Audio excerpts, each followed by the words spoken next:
పుష్ప సినిమాకి ప్రీమియర్స్కి వెళ్ళినప్పుడు RTC cross roads సంధ్యా థియేటర్కి వెళ్ళామండి. అక్కడ అనుకోకుండా క్రౌడ్ టర్న్అవుట్ ఎక్కువ అవటం వల్ల నేను సినిమా చూసి వచ్చిన తర్వాత మాకు తెలిసిన విషయం అంటే నెక్స్ట్ డే మార్నింగ్ దట్ ఆ క్రౌడ్లో ఒక ఫ్యామిలీ వచ్చారు. ఆ ఫ్యామిలీ కొంచెం దెబ్బలు తగిలినాయి. అండ్ ముఖ్యంగా ఒక lady the mother of 2 children ఆవిడ రేవతి గారని ఆవిడ నెక్స్ట్ డే మార్నింగ్ అన్ఫార్చునేట్గా ఆవిడ ఆ తొక్కి స్లాట్లో దెబ్బలు తగిలి ఆవిడ చనిపోయారని తెలిసింది. ఆ తెలియగానే మేము సుకుమార్ గారు మేమందరం మొత్తం ఎంటైర్ టీమ్ ఆఫ్ పుష్ప అందరం సడన్గా డిసప్పాయింట్ అయిపోయి ఒక షాక్లోకి వెళ్ళాము. ఎందుకంటే అసలు ఇట్స్ వెరీ అన్ఎక్స్పెక్టెడ్. ఎందుకంటే లాస్ట్ 20 ఏళ్ళుగా ఆల్మోస్ట్ అన్ని సినిమాలకి మెయిన్ థియేటర్కి వెళ్ళి సినిమా చూసి వస్తాం అనేది ఒక తెలియని ఆనవాయితీ లాంటిది. అండ్ ఇన్నేళ్ళుగా ఎప్పుడు జరగలేదు. సడన్గా ఇది జరిగేసరికి మేమందరం కూడా చాలా డిసప్పాయింట్ అయ్యి చాలా షాక్లోకి వెళ్ళాం. ఈ న్యూస్ తెలిసిన వెంటనే ఆన్ ద ఫస్ట్ డే మేము కానీ ఎవరం కానీ టీం కానీ ఎవరం కానీ ఈ పుష్ప సెలబ్రేషన్స్లో యాక్టివ్గా పాల్గొనలేకపోయాం. We all feel very sad. ఎందుకంటే మేము సినిమా తీసేదే జనాలు థియేటర్కి వచ్చి ఎంజాయ్ చేయాలని. అలాంటి థియేటర్లో ఇలా ఒక ఇన్సిడెంట్ అయ్యేసరికి వి ఆల్ అది మాటలో చెప్పలేకపోతున్నా. Firstly, I would like to say condolences to the entire family. మొత్తం రేవతి గారి ఫ్యామిలీకి condolences from me and the entire team of Pushpa. మేము ఏం చేసినా ఈ లాస్, మేము ఏం చేసినా ఎంత మాట్లాడినా this loss can never be covered. And మా సైడ్ నుంచి what we would like to say is that we want to tell you that we're emotionally there for you. మీకు ఏం కావాల్సిన మాకు కుదిరినంత శక్తిలో మీకు ఏ హెల్ప్ కావాలన్నా ఎలా కావాలన్నా we like to tell you that we like to be there for you.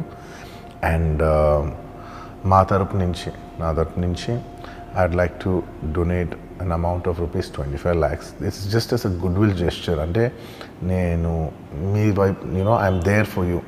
నా యాక్షన్స్లో చూడండి, నన్ను నమ్మండి, నేను మీకోసం ఉన్నాను అని ఒక జెస్చర్గా I'd like to give them 25 lakhs rupees for their future, to secure their future. And especially పిల్లలు ఉన్నారంట.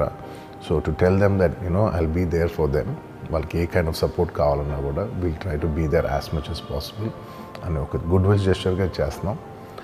అండ్ దీనికి జరిగిన మెడికల్ ఎక్స్పెన్సెస్, దీనికి సంబంధం లేకుండా దీనికి జరిగిన మెడికల్ ఎక్స్పెన్సెస్, మిగతా ఎక్స్పెన్సెస్ అంతా కూడా మేము we'd like to take care of it and keep you comfortable at this hour. ఎందుకంటే we understand it's a very difficult time for the family to deal with, and we'd like to do all the things to support you at this hour. 2 తారీఖు వాళ్ళు application పెట్టుకుంటే 3 తారీఖు పోలీసులు తిరస్కరించారు. 4 తారీఖు hero కానీ heroine కానీ సినిమా ప్రొడ్యూసర్స్ కానీ ఎవరు థియేటర్ రావడానికి వీల్లేదు. ఈ థియేటర్లో మేము సెక్యూరిటీ ఇవ్వలేము. ఈ థియేటర్కు ఉన్నది ఒకటే దారి. ఈ దారిలో ఇంతమంది వేలాది మంది అభిమానులు వచ్చినప్పుడు మేము కంట్రోల్ చేయలేము, వద్దు అని తిరస్కరించారు. తిరస్కరించిన తర్వాత కూడా 4 తారీఖు 9:30 ప్రాంతంలో హీరో రావడం జరిగింది. రావడం కారులో వచ్చి థియేటర్లో పోయి సినిమా తీసి మళ్ళీ కారులో వెళ్ళిపోతే పెద్దగా ఇంత ఇబ్బంది జరుగుతుండేనేమో లేదో నాకు తెలియదు. కానీ ఎక్స్రోడ్ చౌరస్తా కంటే ముందు నుంచే కారులో రూఫ్ టాప్ ఓపెన్ చేసి రోడ్ షో చేసుకుంటే థియేటర్లో పోవడంతో ఆ చుట్టుముట్టుతున్న 7-8 థియేటర్లలో ఉన్న సినిమా అభిమానులు మొత్తం ఇక్కడికే రావడంతో వేలాది మంది జమైండ్రు. ఆ గేట్ ఒక్కసారి హీరో కారు లోపలికి పంపించడానికి ఆ ఉన్న గేటు తెరవడంతో వేలాది మంది ఒక్కటేసారి ఉప్పెనలాకి వచ్చారు. ఆ ఉప్పెనలో చనిపోయిన రేవతి, ఆమె కొడుకు, భర్త, కూతురు వాళ్ళు అలాగైపోయి కొడుకు తల్లి ఒక పక్కన పోయి ఆ జనాల నుంచి తప్పించుకొని టికెట్ చేసుకొని ఆ తొక్కిసలాటలు హీరోను థియేటర్ లోపలికి తీసుకుపోవాలనుకున్న టైంకి అతను బండి మీద రోడ్ షో చేసి దిగేటప్పటికి వేలాది మంది హీరోని కలవడానికి చొచ్చుకొచ్చారు ముందుకు. అసలు అంటే ఈ రకమైన వాతావరణంలో అతన్ని లోపలికి తీసుకువెళ్ళాల్సిన సందర్భంలో అతను ప్రైవేట్ సెక్యూరిటీ, ఇవాళ మనం ఫంక్షన్లలో బౌన్సర్లని మనం చూస్తూ ఉన్నాం. 50-60 మంది సరిగ్గా లెక్క తెలియదు, 50-60 అని అంటున్నారు, నెంబర్ 4 ఎక్కువ తక్కువ. ఆ బౌన్సర్లు అందరు మీదికి వచ్చే అందరు అభిమానులను విపరీతంగా అడ్డంగా ఎట్లా పడితే అట్లా తోయడంతో అటు నుంచి అభిమానులు హీరోని చూడాలి, కలవాలని ఒకవైపు నుంచి వాళ్ళని హీరో దగ్గరికే రానియొద్దని ఆయన ప్రైవేట్ సెక్యూరిటీ వెనక్కి నెట్టడం వల్ల ఈ తొక్కిసలాటలో హీరో థియేటర్కి వెళ్ళి లోపలికి వెళ్ళి చూసినాక పోలీసులు ఈ మొత్తం క్రౌడ్ని, ఈ మొత్తం అక్కడ ఉన్న జమైన జనాలను అందరిని కూడా తీస్తే ఒక తల్లి కొడుకు అక్కడ శవాలుగా పడి ఉన్నారు. ఆ తల్లి అంత తొక్కిసలాటలు కూడా నేను ఆ వీడియో చూసిన ఆ తల్లి లోపలికి వచ్చినప్పుడు కొడుకు చేయి పట్టుకొని ఎంత జాగ్రత్తగా కొడుకుని తీసుకొని వస్తుందో ఆ తల్లి ప్రేమ ఎట్లుంటుందో అక్కడ నాకు చూసి నాకు అర్థమైంది. ఆ శవాలుగా మారిన తల్లి కొడుకు చేయి ఇడవలే అధ్యక్ష, అట్లే చేయి బిగ్గర పట్టుకొని పోలీసు వెళ్ళి చూస్తే ఆ తల్లి ఆ పిల్లగాడు ఆ తల్లి ఆ చెయ్యి వదలకుంటే కన్నబిడ్డను పట్టుకుని తల్లి చచ్చిపోయింది అధ్యక్ష. అట్లాంటి సిచ్యువేషన్లో పోలీసులు తల్లిని కొడుకుని హాస్పిటల్కి అక్కడ ఫస్ట్ ఎయిడ్ ట్రీట్మెంట్ చేసిండ్రు. పోలీసులు ఏం డాక్టర్లు కాదు, హుటాహుటిన తరలించిండ్రు. హాస్పిటల్కి వెళ్ళిన తర్వాత తల్లి చచ్చిపోయింది, పిల్లోడు కోమాలు ఉండు. ఆల్మోస్ట్ పోలీసులు పిల్లవాడు కూడా చచ్చిపోయింది అనుకున్నారు. బ్రెయిన్ డెడ్ అయింది, ఆక్సిజన్ అందక ఆ అబ్బాయికి. సో ఆ సిచ్యువేషన్లో వెనక్కి పోలీసులు వచ్చి హీరో గారికి విషయాన్ని తెలియజేసి హీరో గారు వెళ్ళిపోతే హీరో ఎందుకు వెళ్ళిపోవాలనుకున్నారు పోలీసులు అంటే ఇంకా వేలాది మంది అభిమానులు అక్కడనే ఉన్నారు. హీరో గారు థియేటర్లో కూర్చొని ఉండడం వల్ల, సినీ ప్రముఖులు ఉండడం వల్ల ఈ బయట జమైన వేలాది మంది అభిమానులు అక్కడ నుంచి పోకుండా అక్కడనే ఉండడంగా థియేటర్ లోపల కూడా బాల్కనీలో టాప్ బాల్కనీలో హీరో కూర్చుంటే కింద నేల కింది నుంచి పై వరకు వెనక్కి తొక్కుట పైకెక్కి హీరో చేతులు కలపాలని కోతులు ఎగబడ్డట్టు, కోట మీదకి కోతులు ఎగబడ్డట్టు ఉల్టా పైకి తొక్కిసలాట జరిగింది అధ్యక్ష. థియేటర్ వాళ్ళు పోలీసులను హీరో దగ్గరికి వెళ్ళి చెప్పడానికి కూడా అనుమతి ఇవ్వకుండా థియేటర్ వాళ్ళు పోలీసులను బ్లాక్ చేశారు అధ్యక్ష. ఎప్పుడైతే హాస్పిటల్లో తల్లి చచ్చిపోయిన పిల్లగాడు కూడా ఆల్మోస్ట్ చావు నోట్లో ఉన్నాడు అని తెలిసి పోలీసులు వచ్చి ఏసీపీ వెళ్ళి చెప్పడానికి పోతే థియేటర్ సిబ్బంది లేదు హీరో దగ్గరికి వెళ్ళడానికే వీళ్ళదని చాలాసేపు పోలీసులను కూడా హీరో దగ్గరికి పోనీయలేదు అధ్యక్ష, వాళ్ళ ప్రైవేట్ వీళ్ళు. చివరికి ఏసీపీ కోపం వచ్చేసి మిమ్మల్ని అందరిని తీసి లోపల వేయాల్సి వస్తుందని చెప్పి పోయి హీరోకు ఏసీపీ క్లియర్గా ఇద్దరు చనిపోయినరు, మీరు ఇక్కడ కూర్చుంటే థియేటర్లోనగా థియేటర్ బయట ఉన్న వేలాది మంది ఈ సినీ అభిమానులను మేము కంట్రోల్ చేయలేకపోతున్నాం, ల్యాండ్ ఆర్డరు శాంతి భద్రతలు చేయి దాటిపోయినాయి, మేము లాఠీ చార్జ్ చేయాల్సిన పరిస్థితి ఉంది, మీరు దయచేసి వెళ్ళిపోండి, వచ్చిండ్రు చూసిన కదా వెళ్ళిపోండి అంటే లేదు నేను సినిమా అయిపోయే వరకు ఇట్లే కూర్చుంటానని పోలీసులతో చెప్పిండని సిటీ కమిషనర్ నాకు చెప్పడం జరిగింది అధ్యక్ష.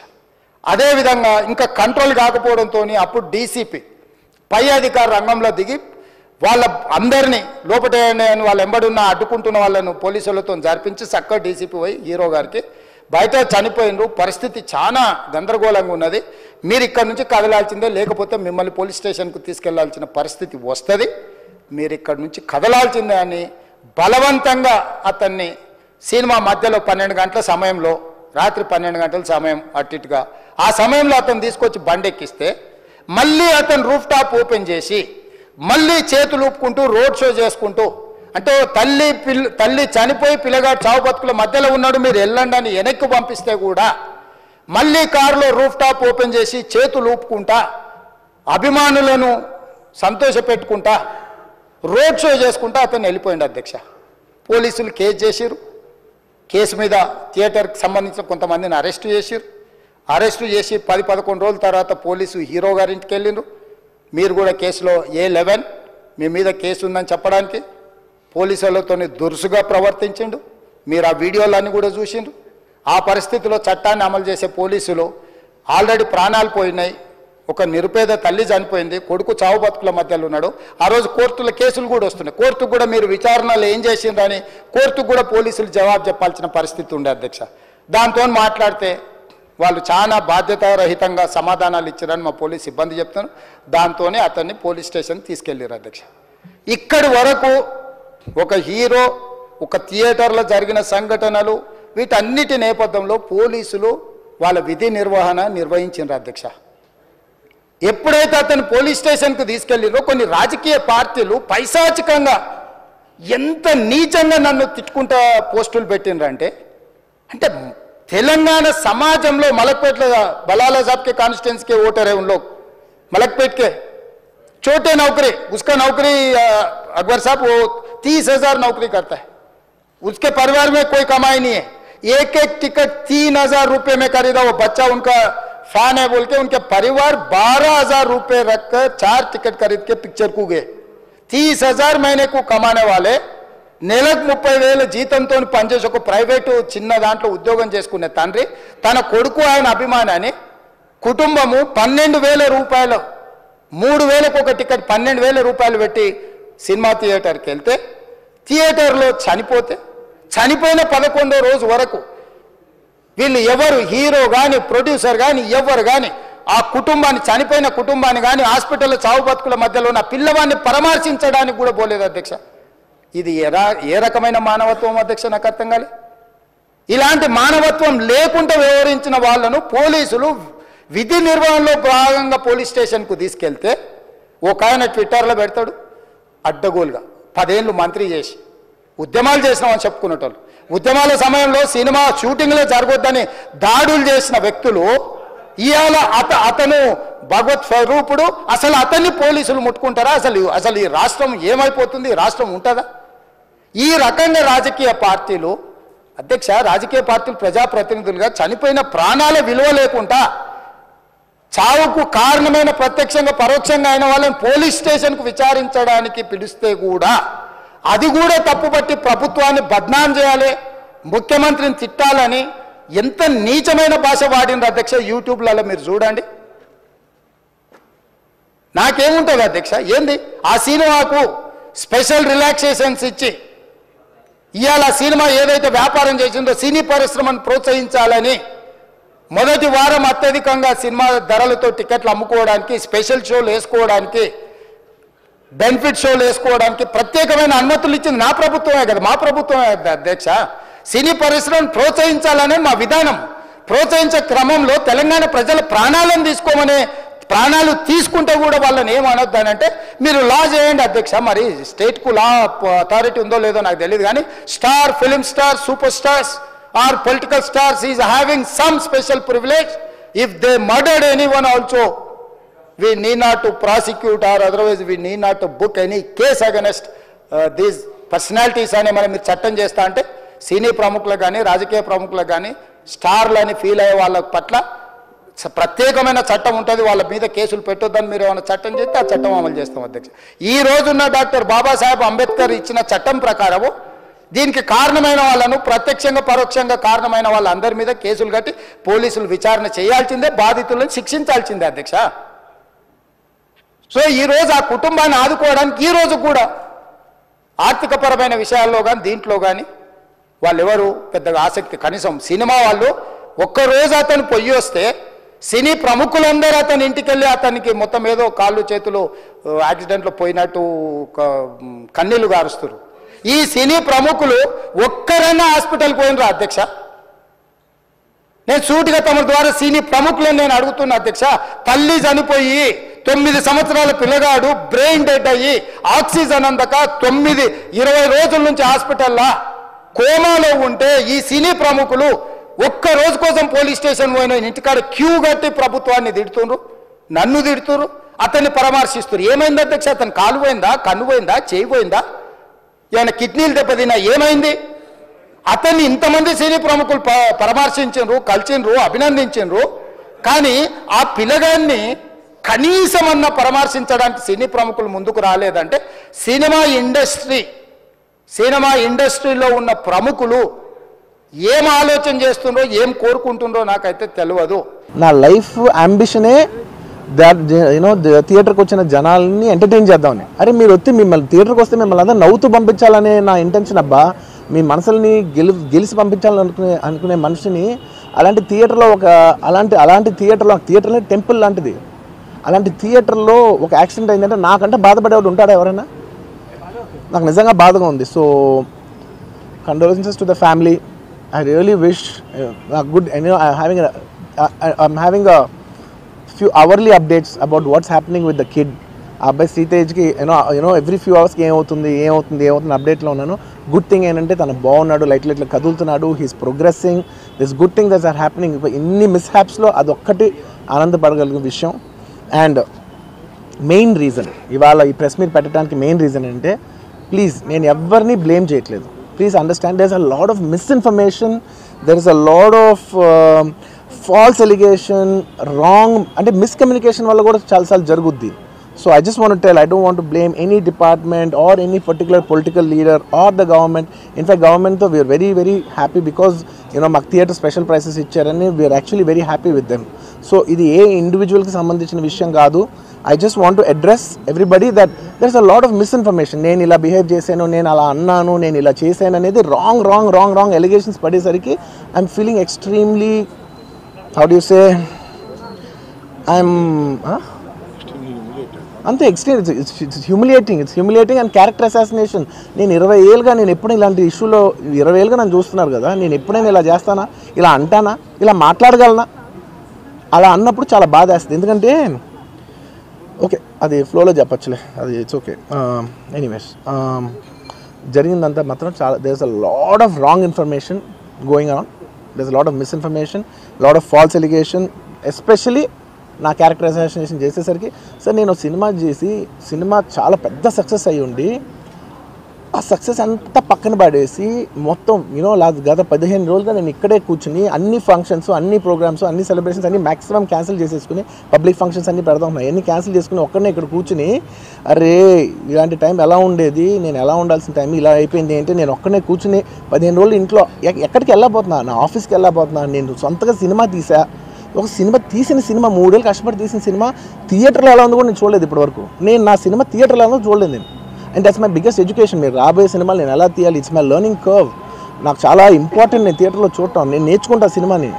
నేను మీకు నెక్స్ట్ ఇవ్వాలంటే సినిమా నేనేం చెప్తున్నానంటే ఇలాంటి టైంలో కూడా నేను ఒక్కనే ఇంట్లో 15 రోజులు కూర్చుని అరే ఇట్స్ ఓకే అయ్యేది ఇట్స్ ఓకే మన తప్పేం లేదు అంటే డైరెక్ట్ ఇన్వాల్వ్మెంట్ లేదు. ఇట్స్ నా ప్రెమిసెస్లో అయింది కాబట్టి I am extremely apologetic for what has happened. అలాంటిది ఇలా 15 రోజులు కూర్చున్న తర్వాత మీరు ఇలా అన్నారంట, మీరు అలా అన్నారంట, కాళ్ళు చేతులు ఇరిగిపోతే పర్లేదు అన్నారంట అంటే డెఫినెట్లీ చాలా బాధ వేస్తుంది. అందులో ఏంటి ఒక నేషనల్ మీడియా ముందు ఇలా మాట్లాడతాం అనేది నా క్యారెక్టర్ అసాసినేట్ చేసినట్టు కదా దేశం ముందు. అరే నేను కష్టపడిందే ఈ 3 ఏళ్ళు తెలుగు వాళ్ళకి. నా ఆడియో ఫంక్షన్ చూడండి నేనేమన్నాను, నా సినిమా చూడండి అది అన్నాను, నేనేమన్నాను అరే మన తెలుగు వాళ్ళు పరువు తీసి ఎక్కడో నిలబెడదామని ఒక అటెంప్ట్తో చేశాను. అలాంటిది నేను అంత ప్యూర్ ఇంటెన్షన్తో చేస్తే నేను ఇలా చేశాను అలా చేశాను నా మీద ఫాల్స్ ఎలిగేషన్ నాకు ఎంత బాధ వేస్తుంది. This is personally I mean to nobody, I respect everybody. నేను అసలు ఇదేం పర్సనల్ అటాక్ కాదు, ఏమీ కాదు. నేను జస్ట్ నా గురించి ఫామ్ అవుతున్న ఇన్ఫర్మేషన్ పీపుల్కి చెప్దామని, దట్ ఇలా జరుగుతుంది ఇది నిజం కాదు దయచేసి అర్థం చేసుకోండి చెప్పడానికి. అండ్ ఒక సిరీస్ ఆఫ్ ఈవెంట్స్లా చెప్తాను జరిగిన విషయం. ఏమంటే జరిగిన విషయం చాలా అన్ఫార్చునేట్. నేను గత 3 ఏళ్ళుగా ఈ సినిమా థియేటర్లో చూస్తేనే నాకు తెలుస్తుంది. అంటే నేను ఇన్ని కోట్లు పెట్టి అమ్మాం కదా సినిమా, నాకు రెస్పాన్సిబిలిటీ ఉంటుంది. సినిమా ఎలా ఉంది అది థియేటర్లో చూస్తే నా 3 years ఎఫర్ట్, అది జస్ట్ ఒక షో కాదు. నాకు ఎమోషనల్గా అది 3 years ఎఫర్ట్. అసలు ఏమవుతుంది నా future it's like make or break moment for me. So అలాంటి ఇంపార్టెంట్ పాయింట్లో నేను వెళ్తూ నేను అదే ఆలోచించాను తప్ప నేనేమి ఇర్రెస్పాన్సిబుల్గా గత 20-30 ఏళ్ళుగా నేను అదే థియేటర్కి వెళ్తున్నాను. ఓల్డ్ సినిమాలకి వెళ్ళాను నేను అదే థియేటర్కి. నా సినిమాలు కాకుండా బయట సినిమాలకి వెళ్ళా. ఎప్పుడు ఇలాంటి యాక్సిడెంట్ అవ్వలేదు. అండ్ నేనేదో ఇర్రెస్పాన్సిబుల్గా థియేటర్కి వెళ్ళిపోయాను, పర్మిషన్ లేకుండా వెళ్ళిపోయాను అనేది అబ్సల్యూట్లీ ఫాల్స్ ఇన్ఫర్మేషన్. అలాంటిది ఏమీ లేదు. థియేటర్ వాళ్ళు పర్మిషన్ సార్ట్అవుట్ చేసుకున్నారని చెప్పి మేము అక్కడికి వెళ్ళాం. అక్కడికి వెళ్తే పోలీసులే క్లియర్ చేస్తున్నారు అక్కడ. So it is understood that everything is sorted. నేను వాళ్ళ డైరెక్షన్లోనే వెళ్తున్నాను.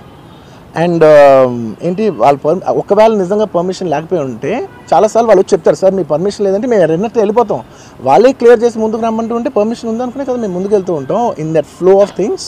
సో నేను ఆ మైండ్ స్పేస్లోనే ఉన్నాను. అండ్ మెయిన్ నేను చెప్పాల్సింది ఏంటంటే అసలు ఇక్కడ this a false allegation that there is a road show, ఏంటిది ప్రొసెషన్.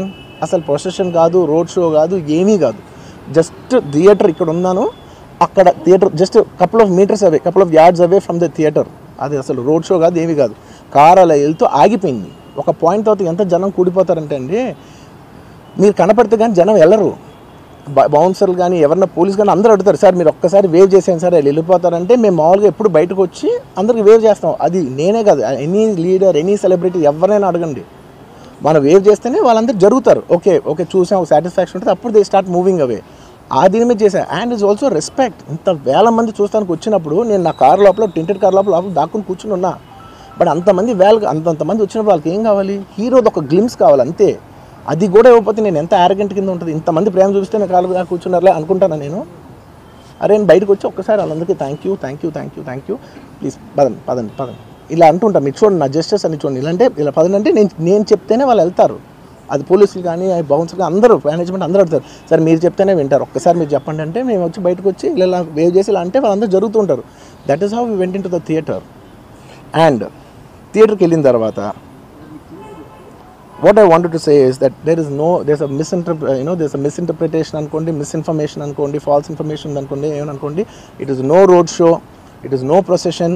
జస్ట్ థియేటర్కి వెళ్తుంటే జనాలు ఎక్కువ బయటకు వస్తే జస్ట్ వాళ్ళు వేవ్ చేసి మళ్ళీ లోపలికి వెళ్ళిపోయి మళ్ళీ థియేటర్ లోపలికి వెళ్ళిపోయాం. అండ్ థియేటర్ లోపల మీరు సినిమా చూసిన కొంచెం సేపటికి సార్ నా వర్క్ అసలు ఏ పోలీసు కానీ ఎవ్వరూ నాకు వర్క్ అసలు నన్ను కలవలేదు, నాతో ఏం చెప్పలేదు.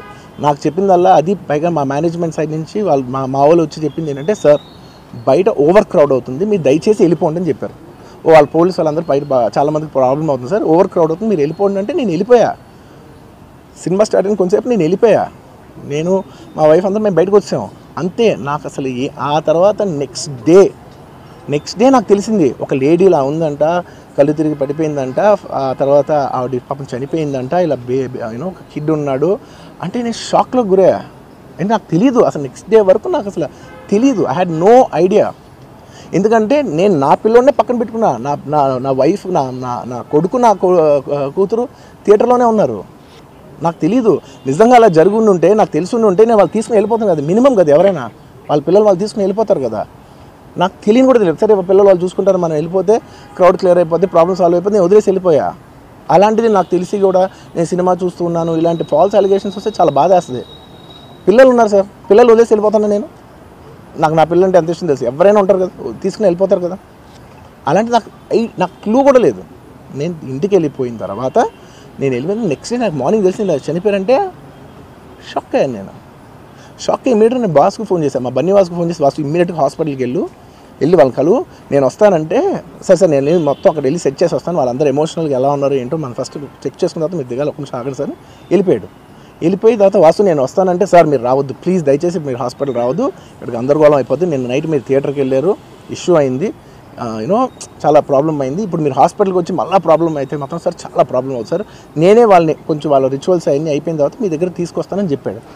ఓకే అని వెయిట్ చేసేసరికి ఇమీడియట్గా ఏం చెప్పాడు, సార్ ఏమనుకోవద్దు, వాళ్ళు మీ మీద కేసు ఫైల్ చేశారు, ఇప్పుడు మీరు వాళ్ళు కలవడానికి లేదంటే నేను మా లీగల్ టీం అదేం పర్లేదు వాసు నేను వచ్చేస్తాను, నేను కొంచెం మూర్ఖంగా మాట్లాడుతుంటే సార్ మా లీగల్ టీం చాలా స్ట్రిక్ట్గా చెప్పింది, sir they filed a case on you, మీరు ఇప్పుడు వెళ్తే legally it is not right thing to do, please don't go అని చెప్తే అప్పుడు ఆగాల్సి వచ్చింది. సార్ నాకు ఒక్కటే విషయం చెప్తా సార్, ఎవరో వైజాగ్లో చనిపోతేనో లేకపోతే చనిపోతున్నారంటేనో లేదంటే విజయవాడలో చనిపోతున్నారంటే ఒక పెద్ద ఆవిడ అంటేనో లేదంటే చిరంజీవి గారి ఫ్యాన్స్ మన నూర్బాయ్ లాంటి వాళ్ళు లేదంటే కళ్యాణ్ గారి ఫ్యాన్స్ మన ఎవరో అంటేనే వాళ్ళందరికీ నేను వెళ్ళి పర్సనల్గా సార్ ఇక్కడి నుంచి విజయవాడ వెళ్ళాను సార్ ఎవరినో కలవటానికి, ఒక లేడీని, ఒక వైజాగ్ వెళ్ళాను ఇక్కడి నుంచి ఎక్కడో ఉప్పలు ఉంటే ఎక్కడో దాటి ఉంటే ఎక్కడికో వెళ్ళాను. అలాంటిది నా ఓన్ ఫ్యాన్స్, నాకు నా ఫ్యాన్స్ అంటే ఎంత ఇష్టం మీ అందరికీ తెలుసు, అలాంటి నా ఓన్ ఫ్యాన్స్ నా ఓన్ థియేటర్లో నేను ఉన్న ప్రెమిసెస్లో అలా జరిగిందంటే నేను వెళ్ళి కలవనాలని, వాళ్ళు కలవాలి నాకు ఉండదా, అది మినిమం కదా. అసలు ఎవడైనా వెళ్ళి కలుస్తారు, ఎందుకు కలవను నేను కలవపడడానికి ఓన్లీ రీజన్ ఏంటంటే I'm tired, I can't go, అంత మాత్రం నేను స్పందించలేదు అని అనడానికి కూడా లేదు. సో నాకు ఏం చేయాలో తెలియక నెక్స్ట్ డే సరే వాసు మనం వెళ్ళకపోతే బాగోదు, ఏం చేయాలో తెలియక అప్పటికప్పుడు ఒక వీడియో పెట్టా, ఎందుకంటే నేను కూడా షాక్లో ఉన్నా, జెన్యున్లీ నేను కూడా షాక్లో ఉన్నా, అరే ఇలా అయింది ఏంటి, ఎటు కాకుండా హాఫ్గా ఉన్నాను నేను కూడా. నెక్స్ట్ డే నేను ఒక వీడియో పెట్టా, సరే to at least show that I'm there, it's not even about the money, అంటే it is just money is just gestures to show that I'm willing to do something అని చెప్పడం కోసం. ఆ తర్వాత మేము ఏం చేయొచ్చు ఆ తర్వాత మేము అన్ని సెలబ్రేషన్స్ క్యాన్సిల్ చేసాం, వద్దు అసలు వాళ్ళకి అలా ఉంటే మనం ఎలా సెలబ్రేట్ చేస్తాం, మొత్తం అన్ని క్యాన్సిల్, పెద్ద ఫంక్షన్స్ అక్కడ కర్ణాటకలో అక్కడ ఇక్కడ పెద్దగా చేద్దాం అనుకున్నాం, వద్దులే ఇంకా దీని తర్వాత అన్నీ షట్ చేసానని చెప్పేసి ఇంకా నా ప్రయత్నంలో నేను ఏం చేశానంటే డాడీ మీరు వెళ్ళి కలవంటే ఆయన కూడా కలవకూడదు అన్నారు. ఓకే ఒక స్పెషల్ పర్మిషన్ పెట్టి నువ్వు వెళ్ళు, పోనీ మా ఫాదర్ ఇన్ లా పంపించండి, లేదంటే సుకుమార్ గారు పంపించండి, లేకపోతే వాళ్ళ వైఫ్ని పంపించండి, లేకపోతే ప్రొడ్యూసర్స్ పంపించండి, బన్నీవాసన్ పంపించండి, ఇలా ఎప్పటికప్పుడు అప్డేట్ తెచ్చుకుంటున్నాను to know what is happening with the kid. అంతే తప్ప నేను అసలు ఏం కేర్ చేయట్లేదు. ఇలా కొన్ని ఫాల్స్ ఎలిగేషన్స్ క్యారెక్టర్ అసాసినేషన్ మాటలు వచ్చినప్పుడు మాత్రం చాలా బాధ వేస్తుంది. నేను ఎన్నైనా తీసుకోగలను, నన్ను నమ్మండి, మీ అందరూ తెలుసు ఐఎమ్ స్ట్రాంగ్ పర్సన్, నేను చాలా ఫేస్ చేస్తాను, నేను తీసుకోగలను, నేను తట్టుకోగలను. కానీ ఇలాంటి అన్నప్పుడు మాత్రం ఇంత లో పాయింట్లో ఇట్స్ జెన్యున్లీ లో పాయింట్. నేను సుకుమార్ గారు చాలాసార్లు మాట్లాడుకున్నాం, డార్లింగ్ మనం ఏం చేయొచ్చు, నేను ఒక మంచి అమౌంట్, పెద్ద అమౌంట్, నువ్వు ఒక అమౌంట్, మైత్రి నుంచి ఒక అమౌంట్ తీసుకుని మనం ఒక ఫిక్స్డ్ డిపాజిట్ ఆ అబ్బాయికి ప్లాన్ చేద్దాం, ఊరికే మనం ఏదో చేతులు దుడిసేసుకుని అలా కాకుండా మిగతాలో కాకుండా మనం జెన్యున్గా ఏమైనా చేద్దాం డార్లింగ్, ఆ అబ్బాయికి ఏమైనా ఫిజియోథెరపిస్ట్ పెట్టిద్దాం, ఇలా చేద్దాం అలా చేద్దాం, ఎన్నో విషయాలు మాట్లాడుకున్నాం. అంత మాట్లాడుకున్న తర్వాత నేను కేరింగ్గా లేను సార్, ఎలా ఉంటాను sir, I have the same age kid, నా కిడ్కి ఎలా అయిందంటే నేను అలాగే ఫీల్ అవుతాను కదా, ఐ నాట్ అ ఫాదర్, నాకు ఉండదా? ఇన్ని క్యారెక్టర్ ఇంత అసాసినేట్ చేసినప్పుడు ఇట్స్ పబ్లిక్లీ హ్యూమిలియేటింగ్. నాకు చాలా బాధగా, నేను ఇంత చేసినా కూడా నాకు బాధగా ఉంది సార్. ఏమో మన తెలుగు వాళ్ళు బరువు తీసిన పైన పెడదామని నేను సినిమా చేస్తుంటే మళ్ళీ లాక్కుంటున్నాం.